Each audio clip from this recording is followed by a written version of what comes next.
বিদায় 2025 সাল। স্বাগতম জানাই 2026 সাল। আর এই নতুন বছরে নতুন দিনে আনন্দ মনে আজকে আমরা ঘুরতে যাব। আগে কওয়া যাইবে না, আগে কওয়া যাইবে না, হেলে মজা থাকবে না। এটা সারপ্রাইজ। হা মনুর আইয়ে পড়ছি বরিশাল, আর আজকে এই নতুন বছরে নতুন দিনে মোরা ঘুরতে যাইতে আছি একটা সুন্দর ঐতিহ্যবাহী ও শিক্ষণীয় জায়গায়। খালি দেখতে থাকেন কমে যাই।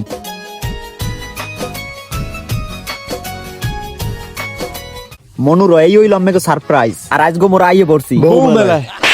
বউ মেলায় না, বই মেলায়। 2025 সালের 30 ডিসেম্বর থেকে মগো বরিশাল বেলস পার্কে শুরু হয়েছে নতুন বছর উপলক্ষে বিভাগীয় বই মেলা। এই বই মেলা ডিসেম্বরের 30 তারিখ থেকে জানুয়ারির 7 তারিখ পর্যন্ত চলমান থাকবে। প্রতি নতুন বছরই এই ঐতিহ্যবাহী মেলাটি দেখা যায়। এবছর মেলায় রয়েছে অনেকগুলো স্টল, যেখানে রয়েছে নতুন পুরাতন লেখকের বিভিন্ন বই, এবং প্রত্যেকটা স্টলের জন্য রয়েছে আলাদা আলাদা প্রকাশনী। আমাদের জাতীয় কবি কাজী নজরুল ইসলাম থেকে শুরু করে বিভিন্ন জ্ঞানী গুণী লেখকের বই পাওয়া যায় এই বই মেলায়। এই বই মেলায় শিশুদের জন্য রয়েছে বিভিন্ন আকর্ষণীয় গল্পের বই। বই মেলা জুড়ে বরিশাল বেলস পার্কে দেখা যায় পর্যটকদের বিশাল এক ঢাল। কেউ কেউ এই বই মেলায় আসে বিনোদন উপভোগ করতে, আবার কেউ কেউ আসে বই কিনতে। পুরো বই মেলা জুড়ে দর্শককে বিনোদন দিচ্ছে এই টেডি বিয়ার মামায়। শিশুদের সাথে আনন্দ ভাগাভাগি করতেছে, আর তা দেখে বড়রা বিনোদন নিতেছে। সব মিলে বরিশাল বই মেলা যেন মেতে উঠেছে এক উল্লাসে।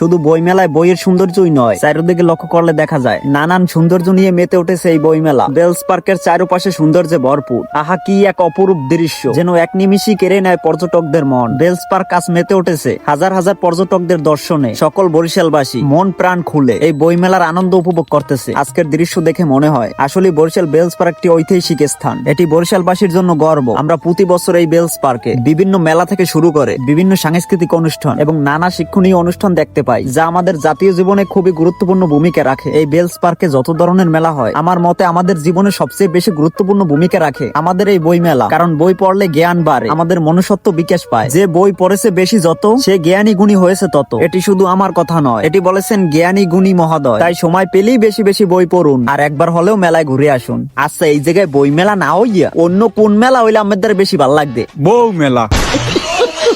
হ্যাঁ, আমাদের বই মেলার চেয়ে বউ মেলা সেরা হইলে কা? আরে মিয়া, যে শীত পড়ে এতে বই মেলার চেয়ে বউ মেলা বেশি জরুরি। আরে মিয়া, বই পড়লে জ্ঞান বাড়ে, আর বৌদি কি করে? আরে মিয়া, বই না পড়লেও চলে, আর বউ না থাকলে রাইতে মারে। কি মারে? বুবাবুতে মারে। ও দামে আমের কথাবার্তা হয় না।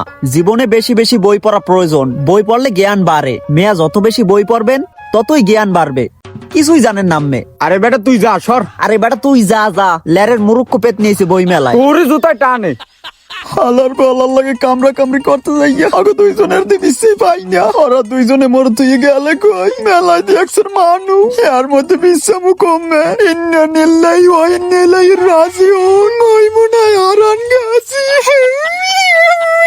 মুই একলা মাতবার করে ঘুরতে গেলাম কা, কই অগদি দুন্নের কোনো আনে পাই না। ওরা তো স্টেজের উপরেও নাই। এবারে তোরা দুইটা মানুষ দেখছো, দেখতে তো কোনো হানি দলা কালা, এখানেও নাই কমে বিশ্বামু। এইরকম করে সানি একদিন মোর জীবনে কোন হারাই গেছে। এখন যদি ওরা দুইজনে হারাই যায়, তাহলে তো মুই এককাল নিশ্চয়ই যাবো। এত মানুষের ভিড়ে আমি খুঁজা পাই না দুইটা মানুরে। কেটা কমে আছে, মুই হারান গেছি হারান গেছি হারান গেছি। এ বেটা তুই দৌড়ি দৌড়ি যাও কই? এতক্ষণ দিতে আমরা বিরতি বিরতি করছি। মুই হারান গেছিলাম। মুই বুঝলাম কি তোরা মর দুই গেছ। আরে পাগল তুই কই এলি? আমরা তো এনে ছবি তুলতেছি, দা বেটা। আরে পাগল তোরে তুই কি আমরা যাইতে পারি? ওরে বন্ধু, তোরাই তো আমার সব।